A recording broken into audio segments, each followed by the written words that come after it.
All right. So now we start higher order functions. We finished with recursions, and that is something that hopefully we will repeat during the entire thing. It kind of makes sense, right? Because we don't have any loops, we will do more recursion as we go along. Right, so Haskell functions can take functions as parameters and return functions as return values. A function that does either of those is called higher order function. There we go. Colgate says, I guess they were in marketing before and learned to listen to the customer. Right, yeah. Oh man. Higher order functions aren't just part of the Haskell experience. They pretty much are the Haskell experience. I remember they were talking about this in the introduction, right? That we make tiny functions and build bigger functions from the tinier functions. Kinda. It turns out that if you want to define computations by defining what stuff is, instead of defining steps to change some state and maybe looping them, higher order functions are indispensable.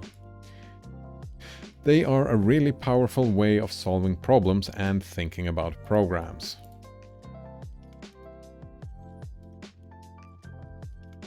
I like this. I remember, what's his name? The uncle dude. Uncle Bob, he calls himself. Man, that's a funny dude. I remember him talking about that, right? Break out all the functions. A function should do one thing. Kinda. Curried functions. Every function in Haskell officially only takes one parameter. That's interesting. So how is it possible that we defined and used several functions that take more than one parameter so far? Well, it's a clever trick. All the functions that accepted several parameters so far have been curried functions. What does that mean? I don't know. You'll understand it best on an example. Okay, so what's this example? Let's take our good friend, the max function. It looks like it takes two parameters and return the one that is bigger. Doing max for 5 first creates a function that takes a parameter and returns either 4 or that parameter.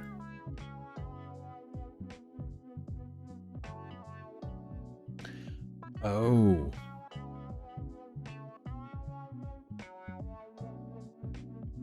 Oh man, that's gonna take a while to wrap my head around that, yeah.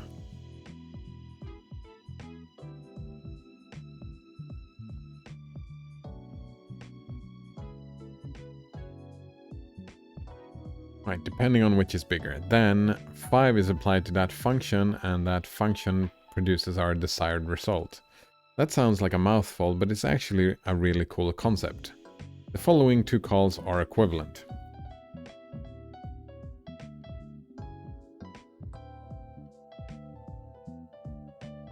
Alright, max between 4 and 5 is 5, but we can do max 4 and then 5.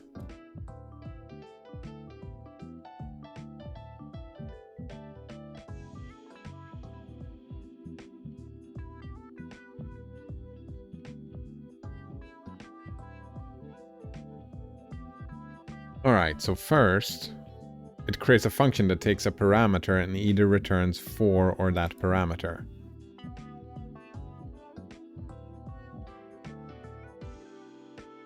Okay. So the function that we're running here, the function is max 4. That's the function.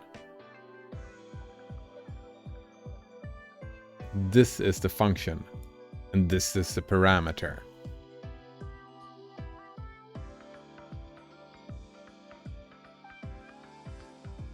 So this here first creates this function and runs this function on 5. We'll get in on tabs. Says curried functions are cool. Yes, you got it so quick. Nice. it's gonna take a while. But that is what he was saying, right? Oh, man. Yeah, it creates this function. max4. So this function max4 is like... Yeah, the function max4 takes the parameter and checks if it's greater than, equal to, or less than.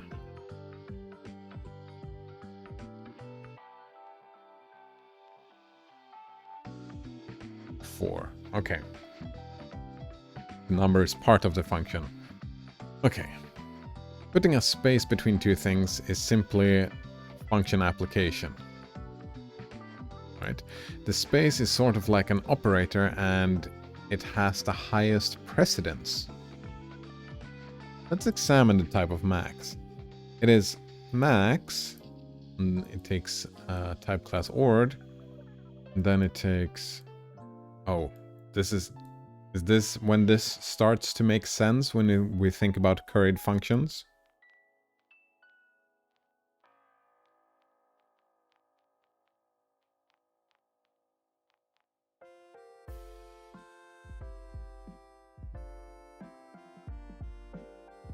Alright, that can also be written as...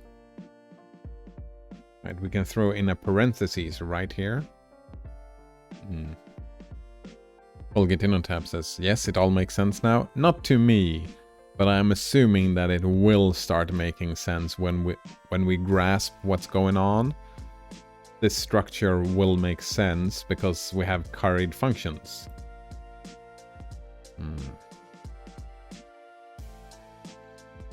Thus, it could be read as max takes an A and returns... That's the return thing, right?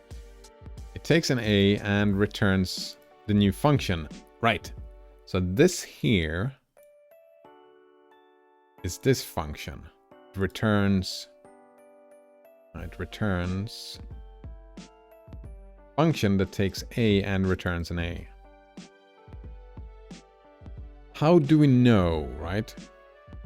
It takes an A and returns... How do we know that this is that it returns a function from this? This is just an A, right? How do we know the difference between this A and this A? That's why the return type and the parameters of functions are simply separated with arrows. Right?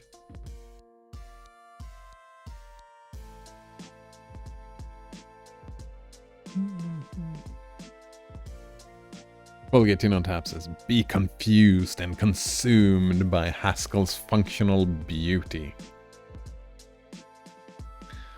Oh wow, you're a proper Haskell fanboy, eh? So how is that beneficial to us? Simply speaking, if we call a function with too few parameters, we get back a partially applied function. I remember we talked about this a long time ago, it feels. Meaning a function that takes as many parameters as we left out. Using partial application, calling functions with too few parameters, if you will, is a neat way to create functions on the fly so we can pass them to another function or to see them with some data. Take a look at this offensively simple function. Simple? Alright. Multiply three things. Alright. So, just to reiterate, we vocalize what's happening, right? It takes a number type class and it creates a function that multiplies it with a number type class, which creates a new function that multiplies it with other type class and returns the thing, right? Returns the answer to those multiplications. Shit. No, that's not what's going on. Wait, are we telling it what to do now? Aren't we defining what it is?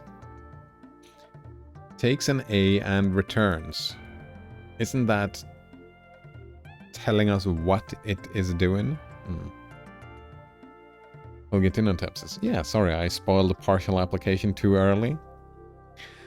No wonder I didn't understand it back then. I almost don't understand it right now.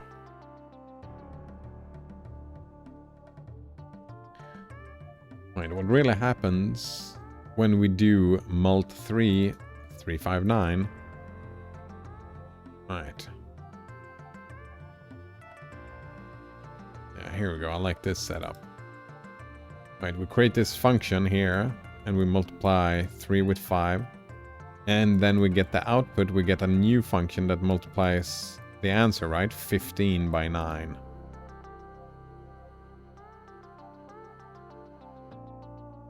Yeah. So we take 3 and we return a function that multiplies 3 with a, right? That means that here we have 15.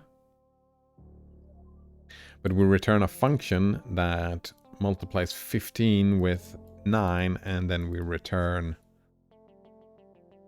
I'm guessing this is like a syntax thing that we... Curried functions, right? Every time we put an extra arrow, right, we have the last arrow that returns a value, but every other arrow in between is a curried function.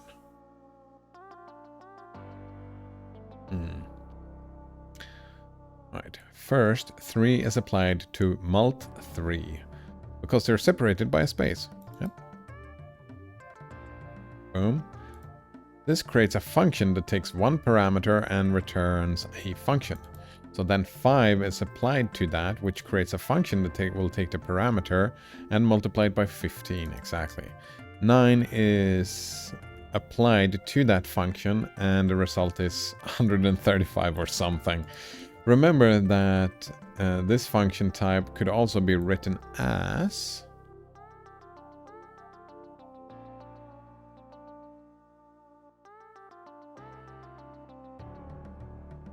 Yeah, okay. The thing before the... Wait. Did he name this something? Returns, right? Returns. That's it, yeah.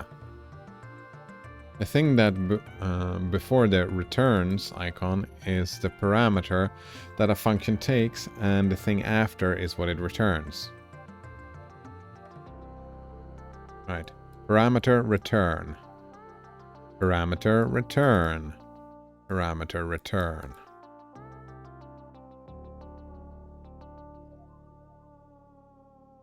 That's the curried function. That it is both things depending on where you look from. If you look on this one, and this is the parameter, and this is what it returns. Well, like if we look at this one, right? If we look at this A, here it returns, here it's the parameter. That's how we curry a function. Alright. Fix a thing after what it returns. So our function takes an A and returns a function of type num... Wait. Thing before the arrow thing is a parameter that a function takes, and the thing after is what it returns. Yes. So our function takes an A and returns a function of type... Right. Okay. It returns all of this. That was my mistake, yeah. It doesn't return this. It returns all of this. That's the curried function. This is the parameter, and it returns this. That's how you curry the function. That makes more sense. Yeah.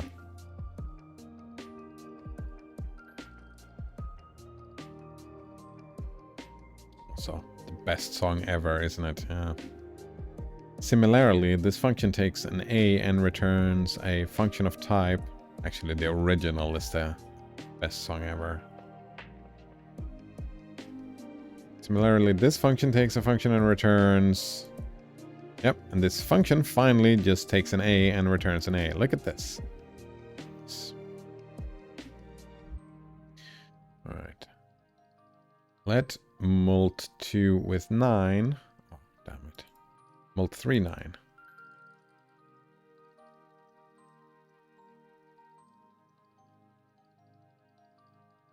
Mult2 with 9, 2, 3. That's 6 by 9. But it seems like the math is wrong, yeah, because what do you get if you multiply 6 with 9? What do you get when you multiply 6 by 9? Right.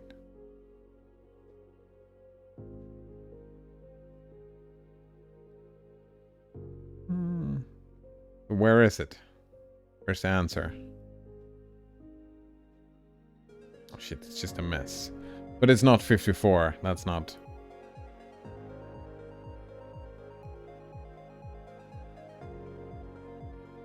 It's 42 is what you get. Not in Haskell though, I guess, yeah. Oh, you get a good time, says Banana Wolf Monkey. Oh, that's another way of looking at it, yeah.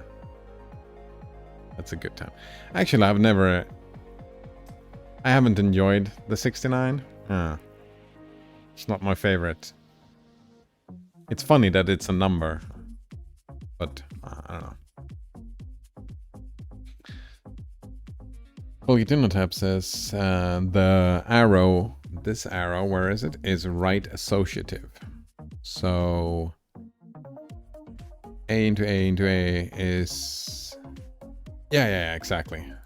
Right, that's what we're talking about. Like he says, right? This is the parameter and this is the return value. Yeah, exactly. Just like this is the parameter, this is the return value. That's a curried function, right? We're returning this function that takes one value. That language, calling it a right associative, doesn't help me. I'm assuming that... Yeah, that just confused me more. Right, let's multi2 with 9 is mult3 by 9, right? And we have our function up here. So these are the, what were they called? The partial applications, right? Yeah. So this is a partial application of mult3. Mult2 with 9. Yeah, that's the partial application, and this is how we apply it.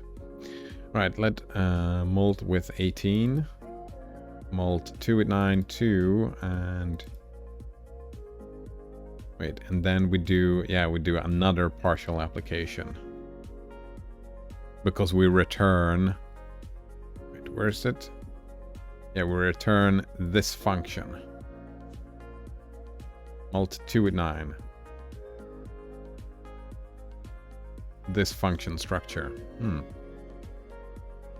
What's up? Hello. GU012135455758. Can I just call you Goo or something? Hey, what's up? We're learning Haskell or trying to. Colgatinontab says that plus minus multiplication and division are left associative. Take your word for it, yeah. That's cool. Alright, all those numbers. That was funny. Nice.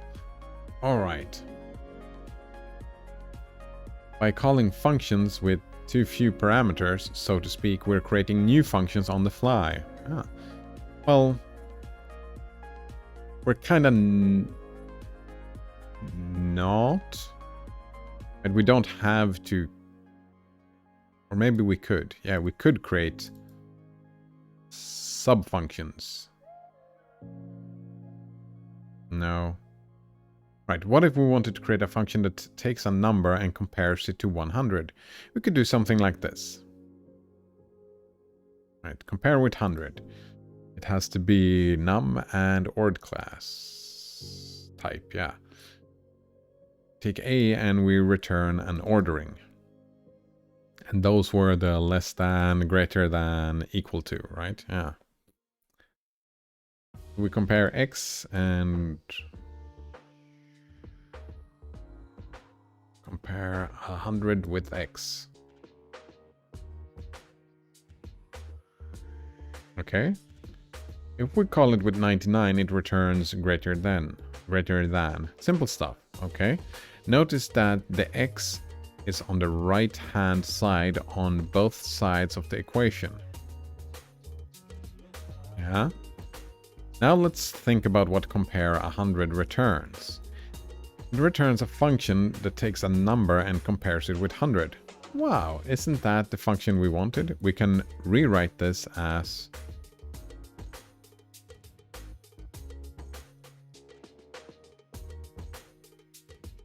Wait. Compare 100 to x. Compare with 100. Compare 100. Is it because it's...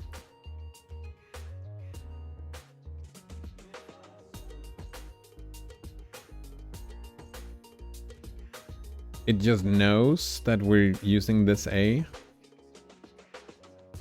Confusing. Alright. The type declaration stays the same because compare 100 returns a function. Compare has a type of... Oh yeah, it returns this function.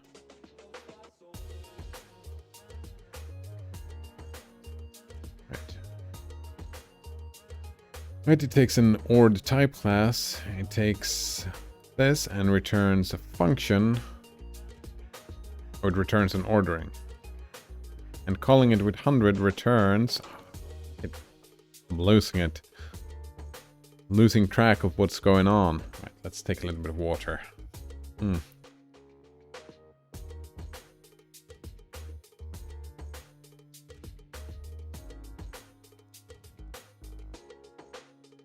Okay. Yeah, we're creating new functions on the fly. Compare with 100. We just call the compare function. Yeah, so... Take A and return an ordering.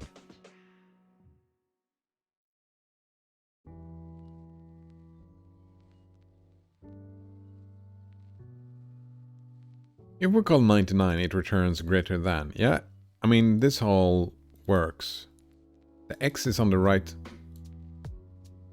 and this side.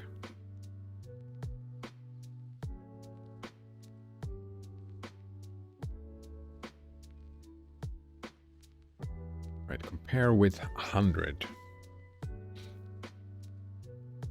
Right, we know from this definition that compare with 100 takes...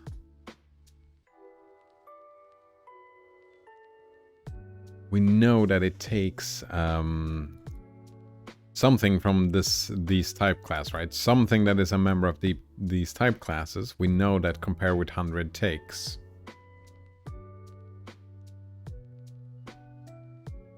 So this x and this x becomes redundant. Is that what we're saying? This feels more declarative than this. The rewrite? The rewrite confuses me, yeah. Right, it returns a function that takes a number and compares it with 100.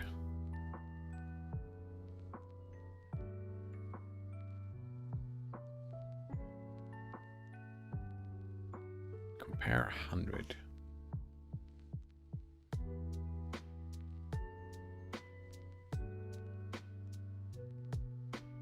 Man. Even without the type line, Haskell would figure it out.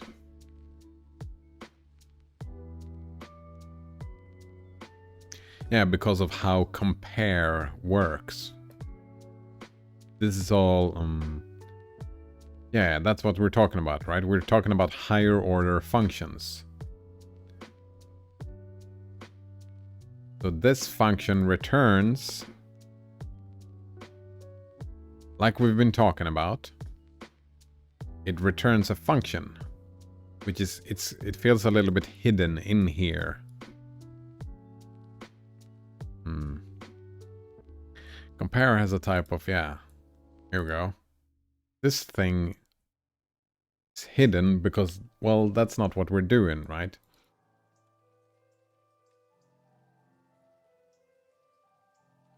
And calling it with 100 returns. Yeah, exactly. It returns this.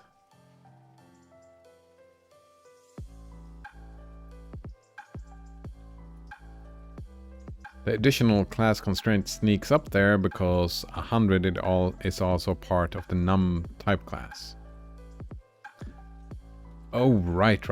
That's where this shows up, because we did call... Yeah, compare needs an ORD type class, and 100 is part of a num type class. So this A is this, right? This is the function that we return. It's part of both of those. That's why we have both. So our A, that's where we are. Yeah. This is a function. Yeah, we don't take... in our rewrite, we don't take a value. We took a function. We were taking it... Well, up here we were taking a function all along. Oh, man. My mind just completely just went super tired. Like, I got this first bit and now the second bit, I feel lost. Colgate Innotam says, because that's what compare 100 is. Yeah, this is a function. Compare by itself is a function, but that's not the function we're using. We're using this function.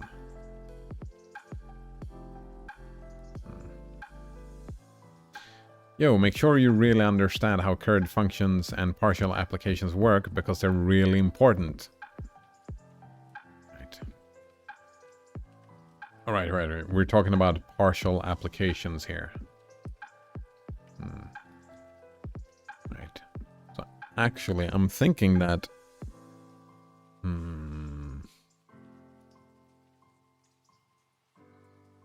Yeah. He stops us here to make sure that we understand them, and I don't feel comfortable with the partial application here.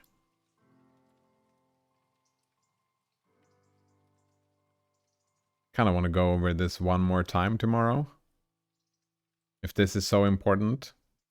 Maybe just cutting it short today and stop here and go over the what were they called? The partial applications again tomorrow.